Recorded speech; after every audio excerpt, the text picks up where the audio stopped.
বন্ধুরা নমস্কার। Real life স্টোরিতে আরও একবার, আজকেও রাজনীতির গল্প।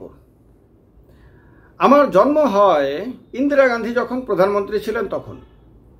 ইন্দিরা গান্ধীর রাজত্বকালে আমি পৃথিবীতে আসি, অবতরণ করি। আমার জন্মের পরে ইমার্জেন্সি জারি হয়, অল্প সময় পরে, মানে অল্প কয়েক মাস পরে। ইমার্জেন্সি যখন চলে তখন আমি মায়ের কোলে, সুতরাং সেই সময়ে পৃথিবী কীরকম ছিল না ছিল সেগুলো আমি বলতে পারবো না, এটা ঠিক, কিন্তু সেই সময় আমি পৃথিবীতে ছিলাম। এরপরে আমি আরও 9 জন প্রধানমন্ত্রীকে দেখেছি আমাদের দেশে। আমার জন্ম এবং তারপর থেকে এখনো পর্যন্ত আমি 10 জন প্রধানমন্ত্রীকে দেখেছি। ইন্দিরা গান্ধী, তারপর রাজীব গান্ধীর পর বিশ্বনাথ প্রতাপ সিং, তারপর চন্দ্রশেখর, তারপর পিভি নরসিমহা রাও, তারপর অটল বিহারী বাজপেয়ী, যদিও তিনি এরপরে আরও 2বার হয়েছিলেন। তারপর আপনার অটল বিহারী বাজপেয়ীর 3টা টার্মের মাঝখানে আপনার এইচ.ডি. দেবেগৌড়া, আই.কে. গুজরাল, এরপর মনমোহন সিং, এরপর নরেন্দ্র মোদী, আজকে প্রায় 11 বছর ধরে এখনো। তো মোট 10 জন প্রধানমন্ত্রীকে প্রধানমন্ত্রী হিসেবে কাজ করতে আমি দূর থেকে দেখেছি। তো এইটা নর্মালি একজনের জীবনে খুব একটা বড় অভিজ্ঞতা, কোনো সন্দেহ নাই। রাজনৈতিক জীবনে বলেন, ব্যক্তি জীবনে বলেন, যে কোনো ক্ষেত্রে ভাবলে পরে এটা একটা বিরাট ব্যাপার।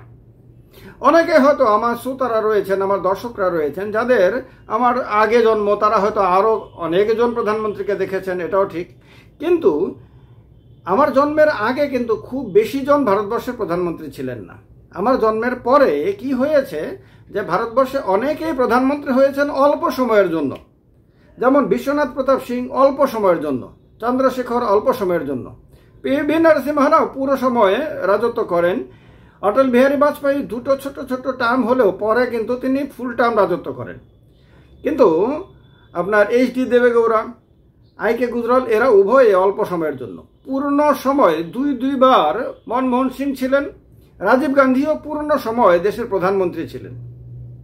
ইন্দিরা গান্ধী তো অনেক লম্বা সময়ে ভারতবর্ষের প্রধানমন্ত্রী ছিলেন, আপনারা জানেন। অনেকে হয়তো আমি একটা ভিডিওতে বলেওছি যে 1984-র 31শে অক্টোবর তিনি তার দেহরক্ষীদের গুলিতে প্রাণ হারান।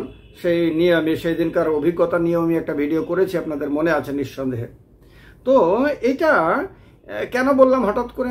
বলার এই যে আমাদের জীবনের প্রত্যেকেরই ব্যক্তিগত অনেক ধরনের অভিজ্ঞতা রয়েছে, কিন্তু রাজনৈতিক অভিজ্ঞতার দিকে, রাজনৈতিক যে ঘটনাবলী চতুর্দিকে, সেদিকেও কম বেশি নজর সবার থাকা উচিত। কারণ আমাদের জীবনের অভিজ্ঞতাগুলোর সঙ্গে, জীবন পরিচালনার সঙ্গে এ সমস্ত কিছু জড়িত হয়ে রয়েছে। যেমন ছোটবেলাতে আমরা একটা কথা খুবই শুনতাম, যখন আমরা ছাত্র ছিলাম। চন্দ্রশেখর যখন প্রধানমন্ত্রী হন তখনও আমি ছাত্র। তার আগে শুনতাম বড়দের মুখে যে চন্দ্রশেখরের নাকি প্রধানমন্ত্রী হওয়ার খুব শখ, কিন্তু ওনার এটা নাকি দীর্ঘদিনের শখ, কিন্তু এই শখ আর পূরণ হয় না।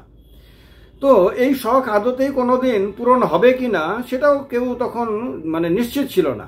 কিন্তু হঠাৎ করে আমরা দেখেছি যে ভিপি সিং সরকার পড়ে যাওয়ার পরে কংগ্রেস চন্দ্রশেখরকে সমর্থন জানায়, রাজীব গান্ধীর নেতৃত্বে কংগ্রেস, এবং চন্দ্রশেখরের সেই স্বপ্ন পূরণ হয়ে যায়। অর্থাৎ যেটা আমরা ছোট্টবেলায় বড়দের মুখে শুনতাম সেটা কিন্তু শেষ পর্যন্ত রূপায়িত হতে দেখেছি। এগুলো কিন্তু দারুণ দারুণ অভিজ্ঞতা। আবার অটল বিহারী বাজপেয়ী সম্বন্ধে অনেক সময় বড়দের মুখে আফসোস শুনতাম যে এই লোকটা সেই জওহরলাল নেহরুর সময়কাল থেকে দেশের এমপি, লোকসভার সদস্য এবং খুব গুণী মানুষ, দক্ষ মানুষ, কিন্তু এই লোকটা কখনো প্রধানমন্ত্রী হতে পারলো না। তো এইটা আমরা ছাত্র জীবনে অনেকবার শুনেছি, কিন্তু শেষ পর্যন্ত দেখলাম যে তিনি শেষ পর্যন্ত দেশের প্রধানমন্ত্রী হলেন। প্রথমবার হলেন তিনি 1996-এ, মাত্র 13 দিনের জন্য। 13 দিনের মাথায় তার সরকার পড়ে যায়। আপনার সংসদের মধ্যে, লোকসভার মধ্যে সংখ্যাগরিষ্ঠতা যখন প্রমাণ করার সময় আসে, তখন তিনি যখন নিশ্চিত হয়ে যান যে পারবেন না, তখন তিনি রাষ্ট্রপতির কাছে গিয়ে পদত্যাগপত্র পেশ করেন। এরপরে 13 মাসের সরকার, সেটাও পড়ে যায়। এরপরে আবার 99 থেকে একেবারে 2004 পর্যন্ত তিনি সরকারে আসেন, প্রধানমন্ত্রিত্ব করেন। তো এইটাও আমি আমার মনে হয় দেখেছি। আবার এটাও ঠিক পিভি নরসিম্হা রাও, পিভি নরসিম্হা রাওয়ের কথা খুব বেশি মনে পড়ে মাঝে মাঝে, কারণ ভারতবর্ষের যে অর্থনৈতিক দিশা সেটা যেদিকে ছিল সেটাকে সম্পূর্ণভাবে পাল্টে দিয়ে একেবারে বিপরীত দিকে সেটাকে নিয়ে যাওয়ার মতন দুঃসাহসিক সিদ্ধান্ত এই পিভি নরসিম্হা রাও নিয়েছিলেন। ফলে আজকে যারা নরেন্দ্র মোদীর অনেক কাজের জন্য নরেন্দ্র মোদীর খুব প্রশংসা করেন, বা কেউ কেউ অটল বিহারী বাজপেয়ীর প্রশংসা করেন, কেউ কেউ মনমোহন সিংয়ের প্রশংসা করেন, তাদের কারোরই প্রশংসা কিন্তু ভাগ্যে জুটত না যদি ওই সময়ে 1991 থেকে 96 সাল পর্যন্ত আমাদের পিভি নরসিম্হা রাও প্রধানমন্ত্রী হিসেবে দুর্দান্ত দুঃসাহসিক সিদ্ধান্তগুলো না নিতেন।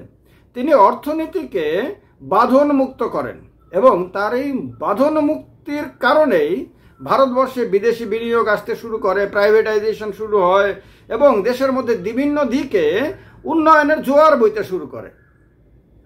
তো সুতরাং পিভি নরসিম্হা রাওকে ভোলা একেবারে সম্ভব না। তিনি আরেকটা কাজও করেছিলেন যার জন্য তাকে মনে রাখতে হবে। তিনি প্রধানমন্ত্রী হওয়ার পরে তার অর্থমন্ত্রী বানান ডক্টর মনমোহন সিংকে। এই ডক্টর মনমোহন সিং একসময় আমাদের দেশের রিজার্ভ ব্যাংকের গভর্নর ছিলেন।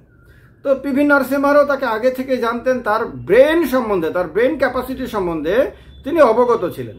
সুতরাং তাকে সঙ্গে এনে তাকে অর্থমন্ত্রী বানিয়ে দেন। আর এই মনমোহন সিংয়ের কারণেই কিন্তু তার মিশনটা সাকসেসফুল হয়। আর তার মিশন সাকসেসফুল হওয়ার কারণেই কিন্তু পরবর্তী সময়ে অটল বিহারী বাজপেয়ী বেশ কিছু বড় বড় আপনার প্রকল্প গ্রহণ করতে পারেন। নরেন্দ্র মোদী এসে বা মনমোহন সিংও প্রধানমন্ত্রী হিসেবে অনেক কাজ করতে পারেন। নরেন্দ্র মোদীও যা করতে পেরেছেন সব ওই নরসিম্হা রাওয়ের কারণে। তো নরসিম্হা রাওয়ের দূরদৃষ্টি যে আজকের দিনে আমাদের মানতেই হবে। তিনিও একটা সময়ে তিনি কংগ্রেসের বড় নেতাই ছিলেন, তার কারণেই তো রাজীব গান্ধীর মৃত্যুর পরে তাকে প্রধানমন্ত্রী করা হয়। যদি রাজীব গান্ধীর অকাল মৃত্যু না হতো তাহলে কিন্তু নরসিম্হা রাওয়ের প্রধানমন্ত্রী হওয়া সম্ভব হতো না। কারণ সেই ক্ষেত্রে যদি 1991 সালে কংগ্রেস মেজরিটি পেত বা কংগ্রেস অন্য দলের সমর্থনে ক্ষমতায় আসতো, তাহলে রাজীব গান্ধী প্রধানমন্ত্রী হতেন। কিন্তু সেইটা দুর্ভাগ্য ভারতবর্ষের মানুষের যে রাজীব গান্ধীর সঙ্গে একটা বাজে ঘটনা ঘটে যায়।